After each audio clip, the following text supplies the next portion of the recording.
It's partly reconstruction, partly preservation, and partly restoration. You know, and there's one, that mixture of those three makes it a very satisfying job. Much of what we're doing by walking alongside them here is imagining how it was. This is pretty interesting. We're learning something. Driving a team of bullocks, today a hobby, but in days gone by, an essential service that did, however, give rise to some of our nation's most enduring bush romanticism. The teams, sometimes up to 40 bullocks at a time, were a magnificent sight. The Bullockies, men of courage, endurance and unique character. They provided the link between young Australia's burgeoning bush industries and our ports and cities. The stories, the legends that sprung up around them, grew from the fact that in their own way the Bullockies became bush poets. And there was a great deal to influence that. The Bullockies were surrounded for months at a time by spectacular countryside, but the real art came in converting the cattle, animals that don't often get ideas, into a team, a working regiment, able to carry loads by the ton, in the days when our modern semi-trailers were just pie-in-the-sky dreams. At 68-year-old Jim Kelly's farm near Naracoorte, the job starts with a roundup with help from his mates. Then comes what can be the trickiest part of the exercise, yoking up. As you can see, it involves a lot of reaching over and handling of the cattle in some of their most sensitive areas. Well, you can be stamped on and squashed and that sort of thing. And I've been very lucky. I've had a couple of sore ribs and I get skin off my fingers, but in the main I haven't had any trouble. Avoiding whatever trouble can develop is a matter of keeping your eyes on and your control over the bullocks at all times. Now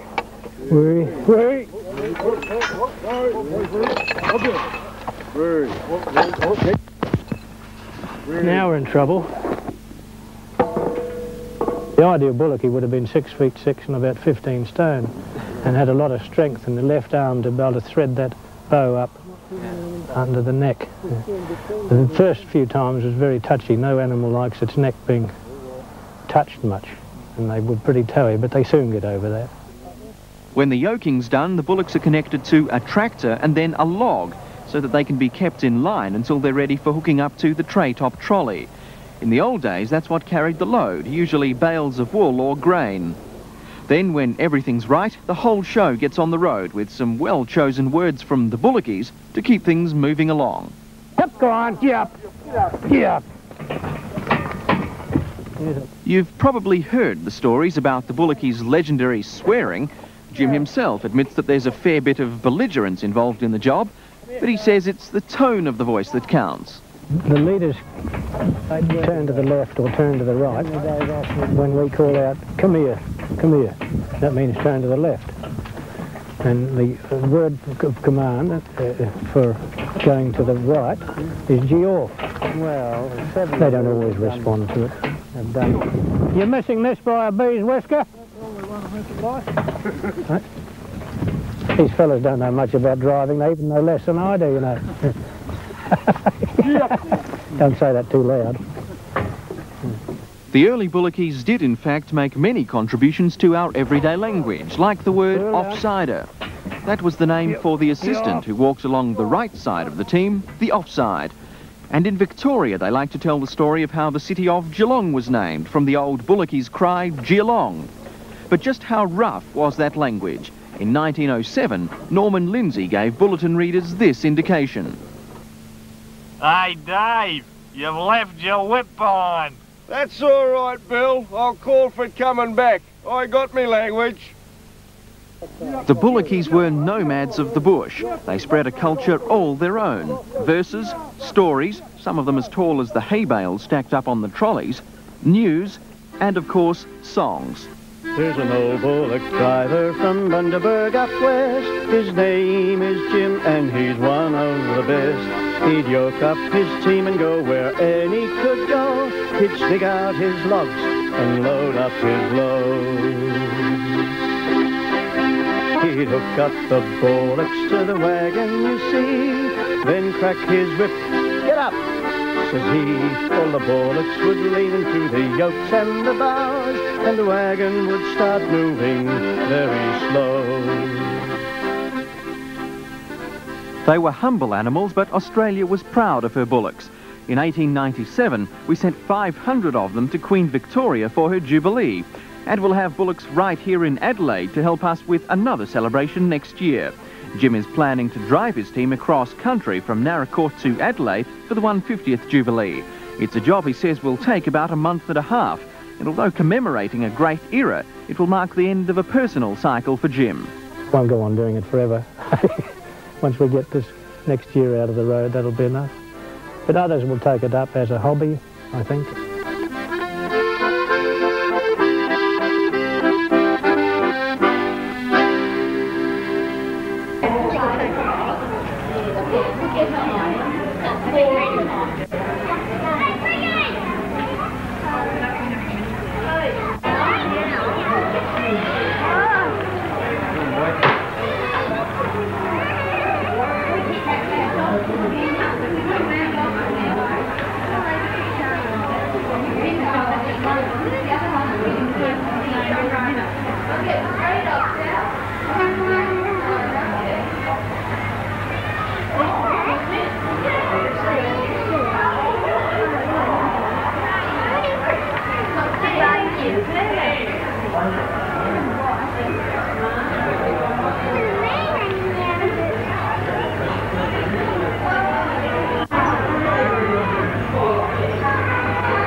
Yeah, I'll just get a couple of shots.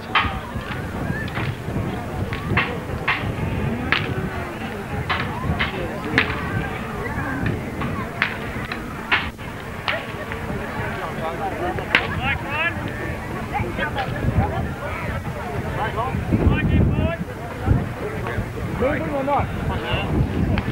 Going, are you? Well, Alex is in the middle of doing some measuring on the back. Just go. Give me that up. I wouldn't like to go in the Can we go then or not? Yeah. All right. Up. Oh, yeah. Look, wait. Oh, look there.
Terry's but he's home leave, so Terry's going to be with him. Terry's been done it.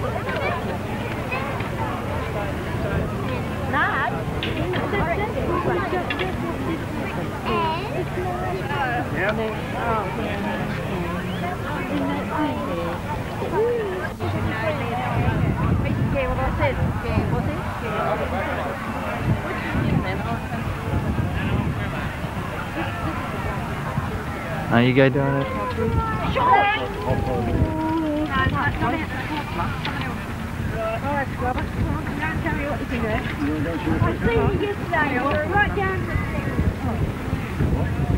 You want me to pull it out for you? You pick other way up.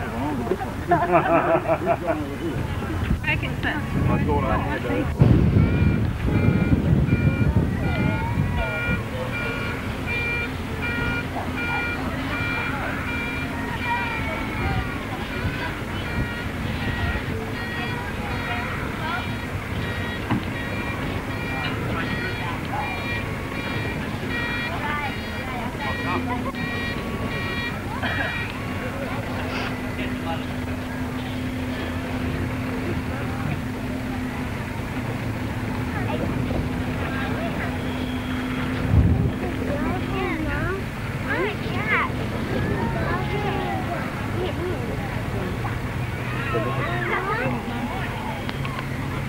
You want to listen, green is that? No, I know, they don't say my God. You know, some of it. You know. What? Mummy, put your hand there. A lot of them make them go around.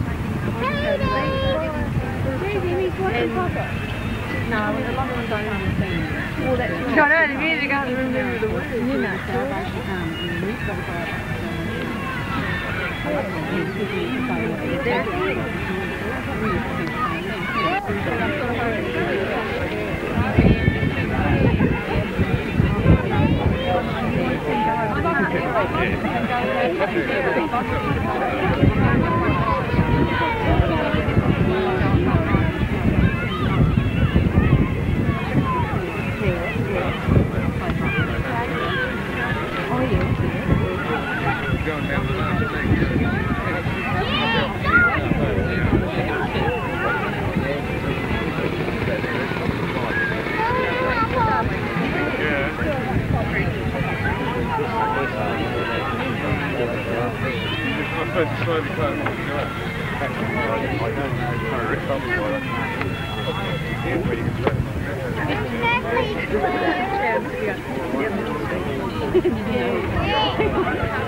The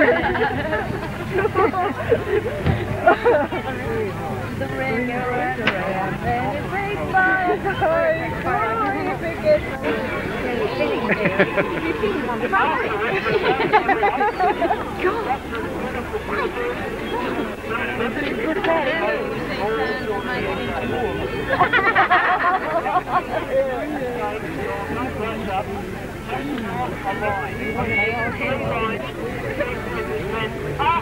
We've got to go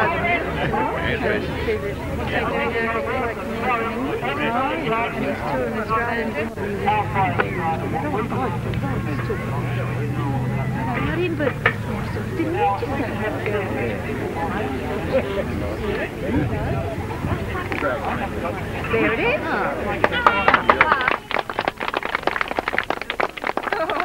Not feeling it much either in the back.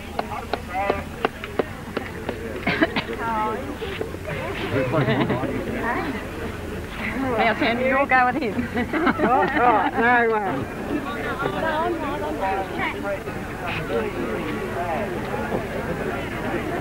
Good job,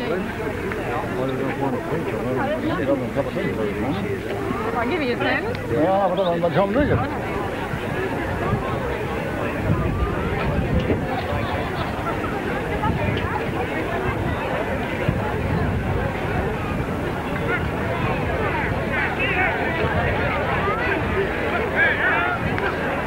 Right, Bullock strike. Here they come. Coming down the track.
Put your brake on. Just put your brake on.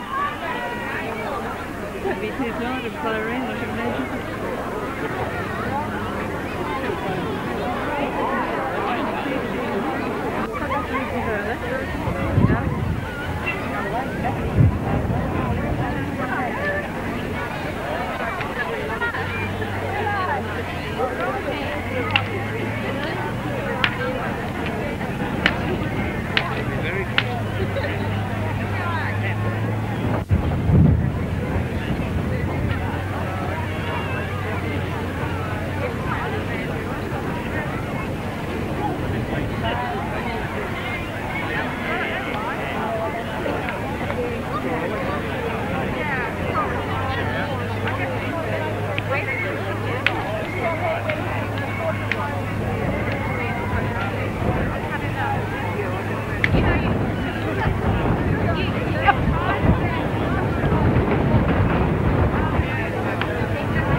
You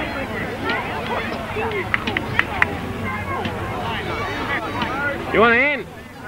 Lady, you want a hand?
Williams and Mrs. Williams, Bullocky Jim and the Overlander team, members of the Bullock Drivers League, and ladies and gentlemen. This weekend's events have been most memorable and must surely go down as in history as being one of the great events this district has known, especially when linked to the reenactment trip from Naracoorte to Port Adelaide. Jim, on behalf of the Rotary Club of Naracoorte, I wish you and the Overlander team the very best of fortunes, and we trust that you will all arrive safely in due course at Port Adelaide with your load intact. The members of the Rotary Club of Naracoorte admire your courage and forethought in undertaking such a mammoth adventure. The years of work and planning for this road project are at last about to become a reality. Life is full of challenges, but for you, Jim, this reenactment track must surely be one of your greatest. Congratulations on your vision and for all your efforts, past and future. I'm sure that everyone present will join me in saying a very big thank you and wishing you bon voyage. God be with you. With much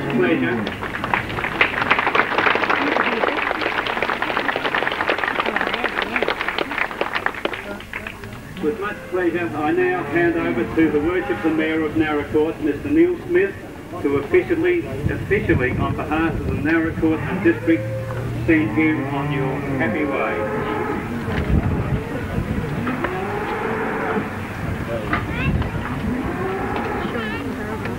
We all affectionately know him as now, and ladies and gentlemen, today I think has seen something which Naracoorte should be very proud of. I'm amazed at the amount of interest that has been shown here by the public we've ever seen at the Naracoorte Showgrounds.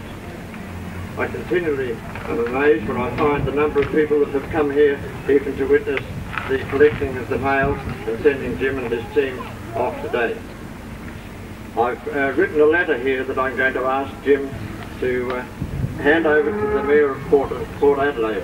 When he arrives there, I have...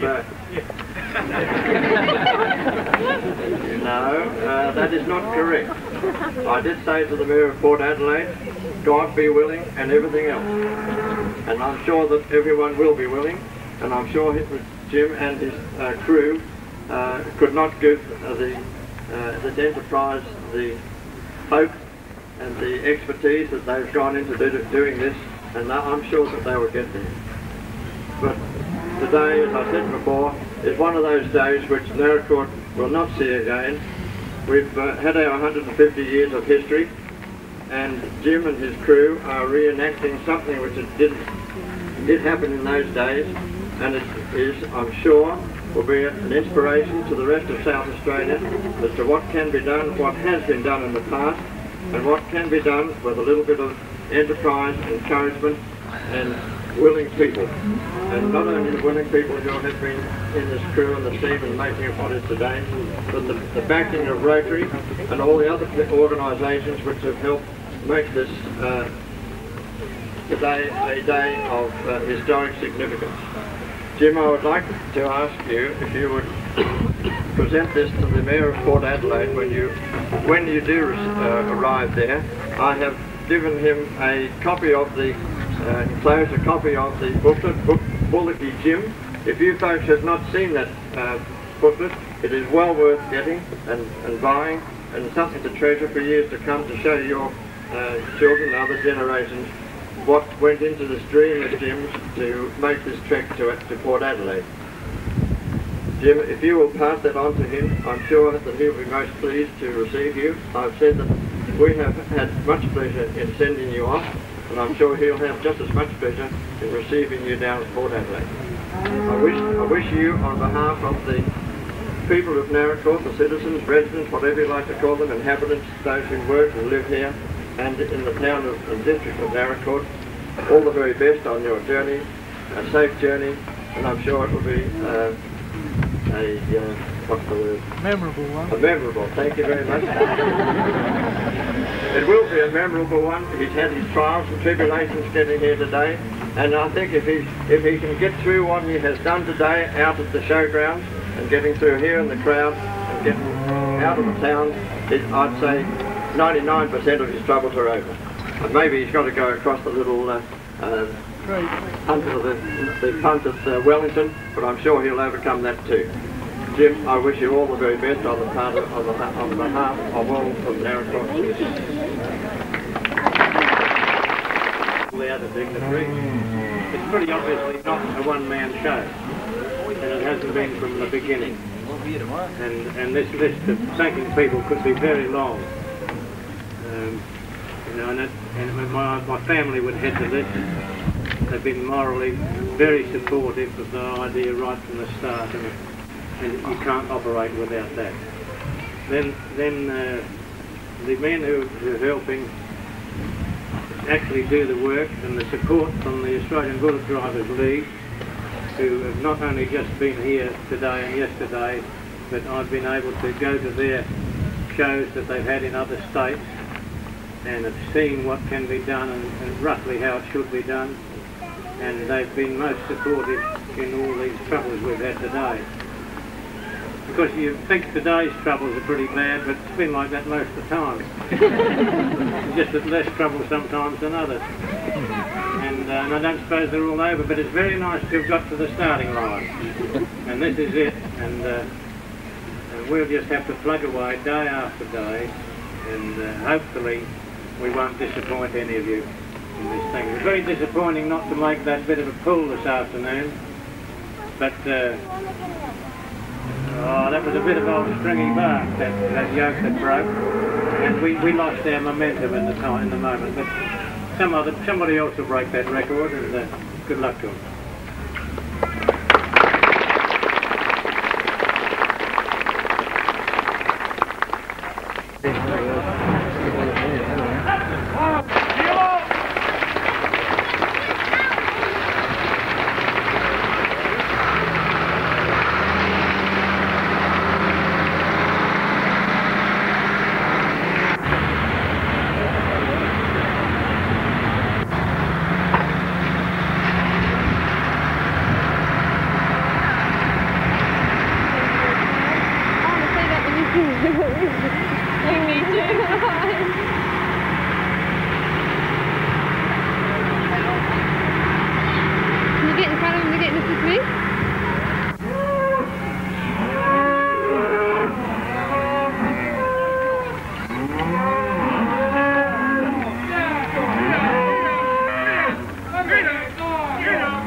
He might lead a bullock wagon through the bush and in some way relive the bygone days of the overlanders.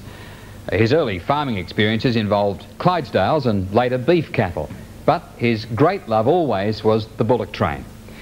Well, he lives in the southeast these days, and when his wife died 4 years ago after 30 years of marriage, it gave him the impetus to carry that dream on to reality.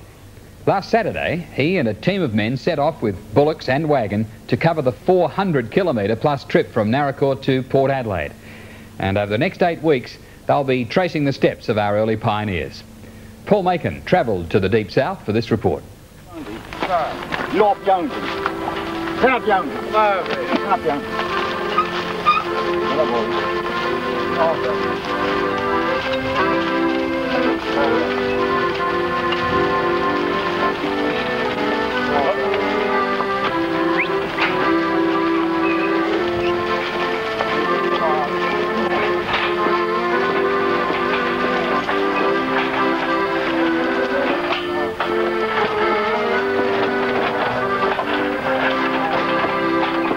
Naracoorte to Port Adelaide.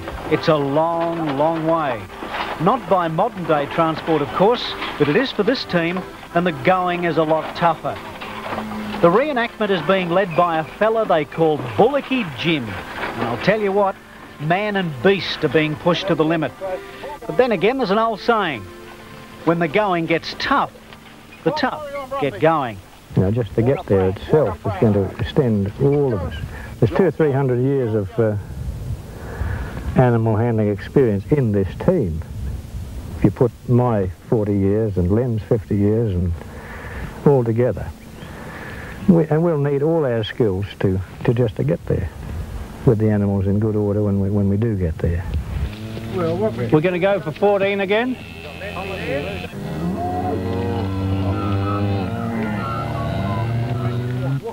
The sun hasn't risen yet in the southeastern sky, but the fellas are up and about, gathering in the beasts in preparation for yoking up. There's more bullocks than they need, so the ones that worked extra hard yesterday have a good chance of getting the day off. For the others, it's work as usual. We got here that worked yesterday. There's the two little fellas, Warrigal and Brumby. Thought we needed them.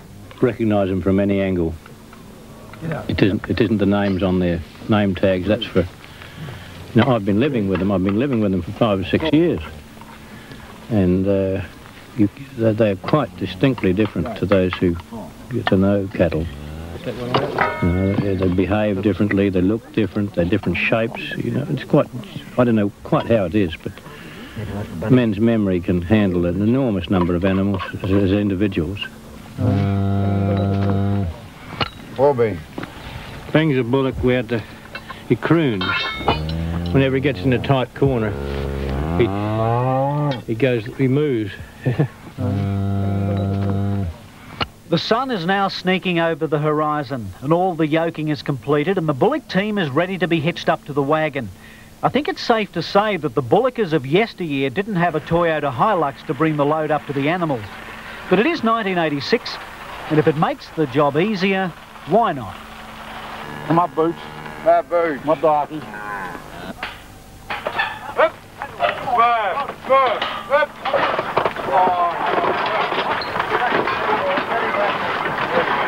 And they're on their way again. Hang on, a man hasn't had a chance to eat.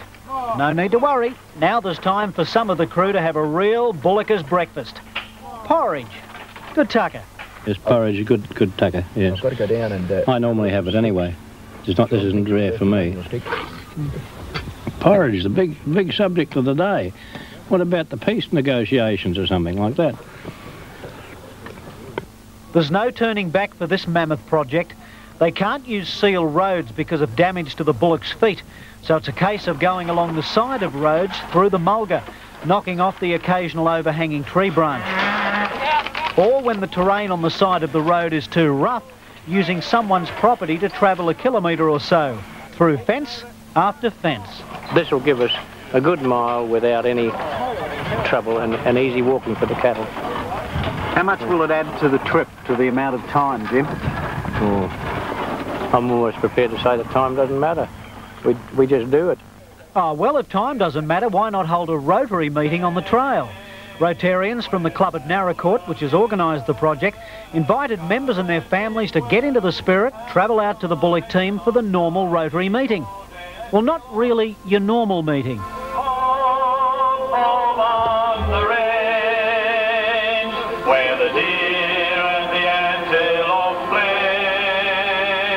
But after the crowds have gone and the music fades, it's time for a modern-day bullocker to reminisce and think about times gone by and the contribution that these rough and tough men made to our nation.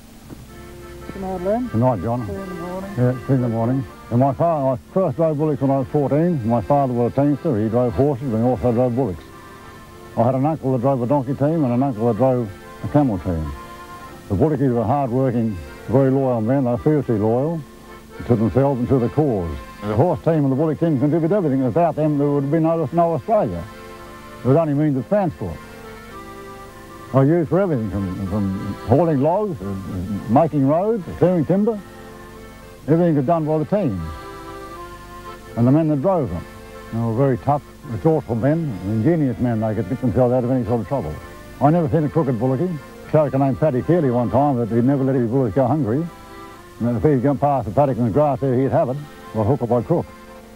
He'd open the gate, he'd cut a fence. His bullocks fed before he did.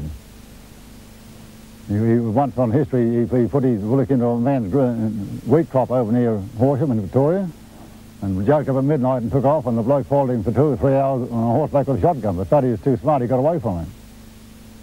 And today it's a common thing, if you want to get your bullocks to a quick feed, you say, we'll do a paddock healing.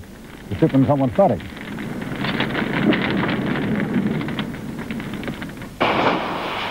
It's a reenactment, but it's also a restoration and a preservation. And which of the three of those is most important, you know, I couldn't say. It's a combination of all those. I'm not so sure that preservation isn't the most important. Yep, come on, sir. Come on. And not a swear word was heard. The trip's part of the Jubilee celebrations. To be sure, we'll be hearing more about Bullocky, Jim and the rest of the team as they get closer to Adelaide. You're watching State Affair. Coming up next, the latest on... And has been involved with that.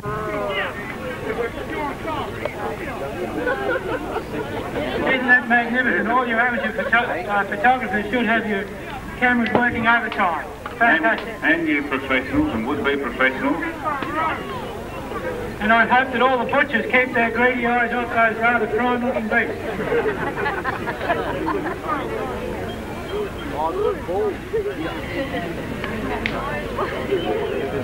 Last weekend at Naracoorte they attempted to break the world record for weight pulled by the Bullock team, and as I understand it was an 80-tonne weight on a semi-trailer, and unfortunately as they were just about to roll off, one of the yokes broke in the team and put the contest out. As you can see them straining on it pretty well now.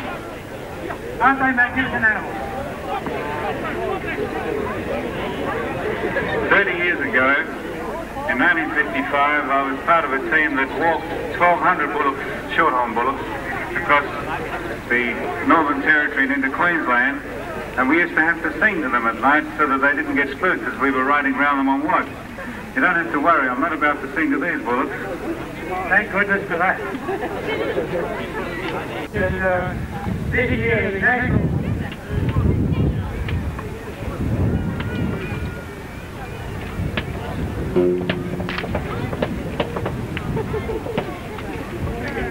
The story is that rather than have one long team of 2 abreast bullocks, they're going to split the teams into 2, which will make it 2 teams, 4 wide. I'm not certain what advantage that'll give them.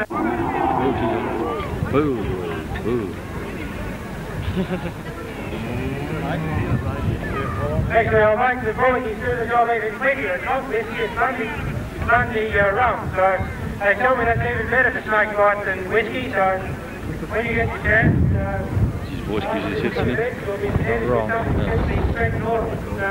Much hearing everybody collapse was shit. I don't really think it matters whether it's whiskey or rum after you've had the first one anyway.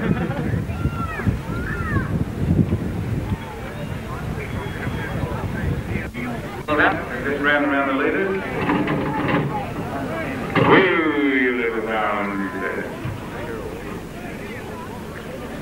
There's a reasonably delicate operation involved, as everyone would appreciate, in keeping the bullocks in order. I mean, if you're a bullock and you're looking out on an assembled mob of people like this, what would you think?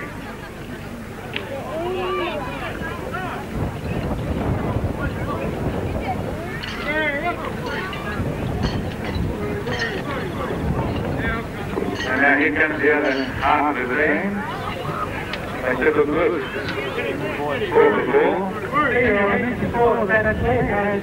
It weighs 20 tonnes. About 14 tonnes of the weight is just dropped over the rear wheels, and the balance of it is in the frame and skid man up the front. But 20 tonnes is no mean feat. I wonder how much those bullocks weigh all up. Well, they've cut a few mean barbecue steaks, wouldn't they? Perhaps I shouldn't say that. You did say that. I withdraw the comment, I might be butchered myself. But as the green box on the back of the sled moves forward, it carries the additional weight up on that skid pan on the front. And of course that increases the drag as it does the track. So whilst it starts off and removes as the box moves forward, and that's what the pull is. You can see whether they can actually have a full pull or not. I mean, it's not really known at this stage whether they'll even be able to do it, is it? Oh, look, one must be confident there. Oh, yes, but I mean, no absolute knowledge. I mean, expectations are high. I think they've got the striker looking on there behind to make sure that the start's organised.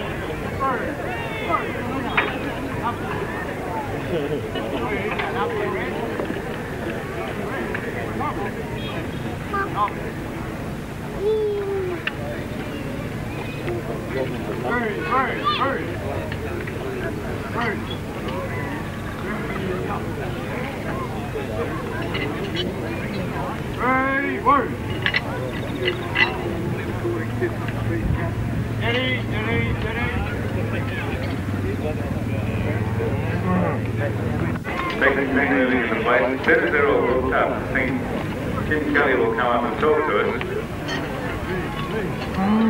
And he'll be up here while they're actually pulling the sled.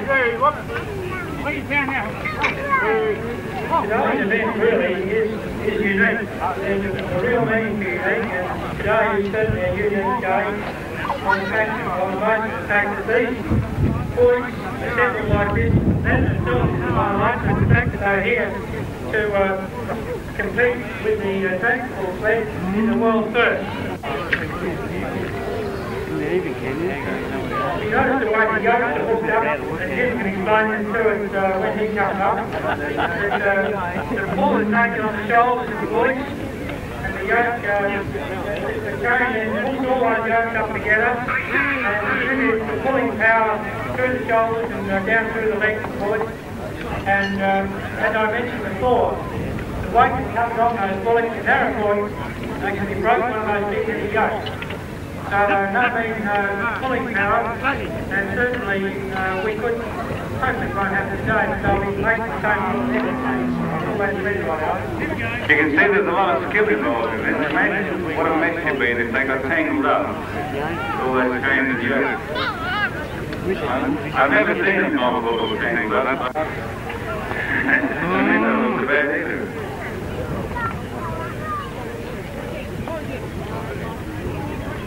Now,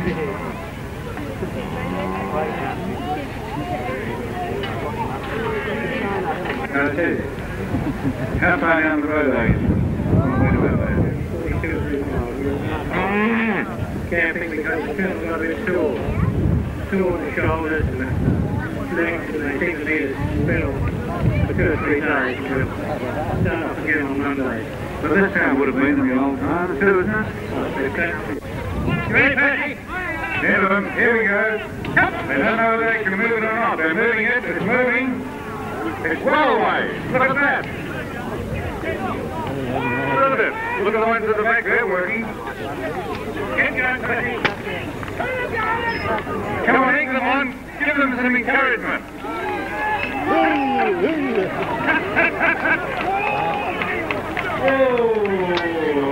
Oh, the effort. What a ripper. What do you think of that, Jim? We do need to shift it to one drive. Fun doing it enough.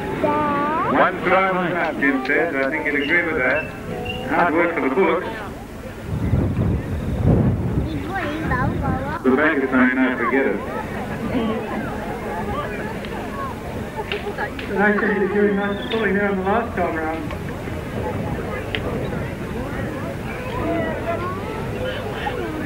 They're not terribly well regulated by There might be another pull. Those of you who are leaving, it's worth noting that the Bullocks won't have another crack at this. I play. Why are they? Yeah, you've got a tie in the group there. They seem to be very keen to get on the job. Yes, Actually, the two carriers have given them a hand. It's wonderful. The two at the back are having a bit of sleep on your feet. Now they're all pulling. Look at that.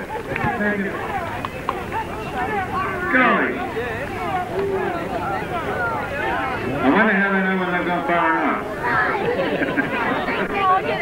Look, it's still there. It's still going. Look at that. That's a pull.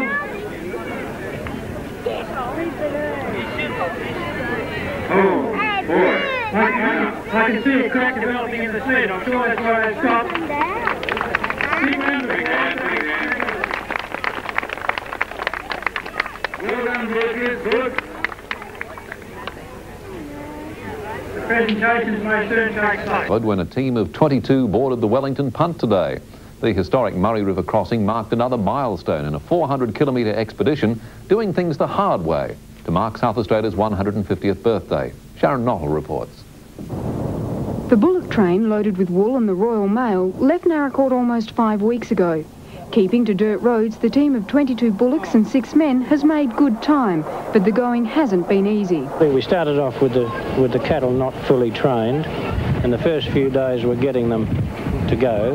Then they got sore and tired like any athlete might have, you know, when training, and had to ease off a bit. And then we got into the sand, and that was terribly tough. Reaching the River Murray represented a milestone. It meant the end of the 450-kilometre journey was almost in sight. But getting across the river proved to be one of the most trying stages of the trip. With an eager crowd waiting on the other bank, the drivers tried first to coax, then pull and finally push the bullocks onto the Wellington punt. In the end, however, a utility and tractor were needed to complete the job. Once away, the journey across the water went smoothly, and it didn't take quite as much effort to get the bullocks off the punt.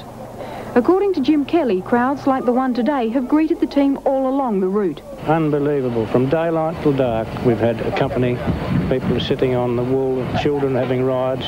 The team hopes to complete the last leg of the trek to Port Adelaide in just over 2 weeks. Soon they'll have to put leather shoes on the bullocks to save their feet from the bitumen. But apart from that, Jim Kelly doesn't expect any problems, and now almost believes his dream of 5 years will come true. Sharon Nottle. Wellington. Bad weather here, the rain, what have you. All the men are gone. This is our bit of a campsite here. April.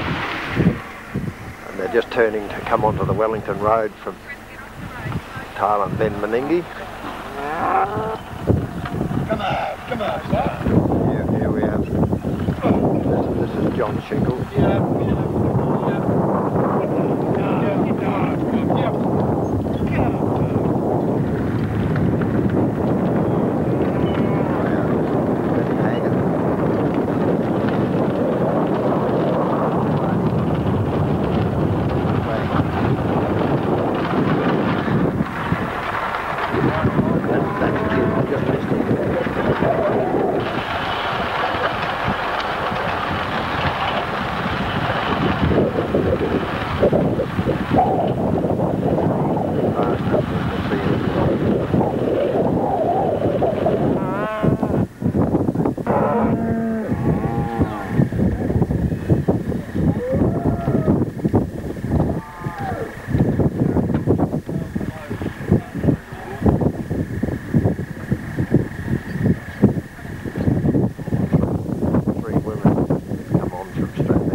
Travelling cars have gone across now. The next boat will be some of the bullocks, etc.